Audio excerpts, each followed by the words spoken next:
بعض لوگوں میں نا ڈینائل ہوتا ہے, ڈینائل, وہ ریئلٹی بیس نہیں ہوتے, وہ نہیں یہ تو نہیں سکتا. ڈینائی کرنے والا بندہ ضدی ہو جاتا ہے, اور ضدی کے لیے مسئلوں کا حل نہیں ہے. یہ یاد رکھیے, فلیکسیبل بندہ کوئی نہ کوئی رستہ لے لیتا ہے, ضدی اکڑا ہوا بندہ پھنستا ہے. اس دنیا میں جتنے پرابلمز ہیں نا, بلکہ ریسرچ ہے, حالانکہ وہ اس سے پہلے چاہ رہا ہوتا ہے جان چھوٹ جائے. دنیا کے جتنے بڑے کانفلکٹس ہیں ضدی بندوں کی وجہ سے, دنیا کے جتنے پرابلمز ہیں ضدی بندوں کی وجہ سے.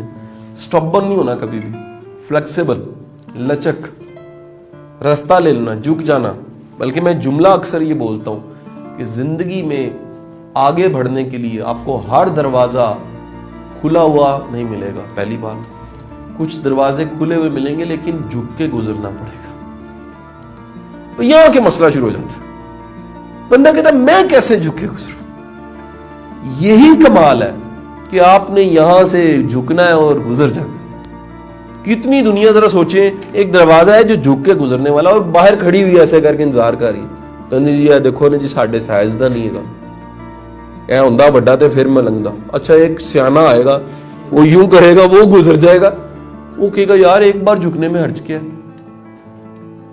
It's called a ethical compromise. اور سر یاد رکھیں, ایگو لیس ہوں, سوشل سٹیٹس ہے, سوشل بانڈنگز ہے, سوشل سٹینڈرڈز ہے, یہ سارے ملا, گرومنگ ہے, پتہ نہیں کیا کیا چیزیں آکڑ پیدا کر دیتی ہیں. غلط فہمی, میں اس پہ بڑا بولا ہوں لاسٹ ٹائم, غلط فہمی بندے کو ہے جی, پتہ نہیں میں نے رہ ہی جانا.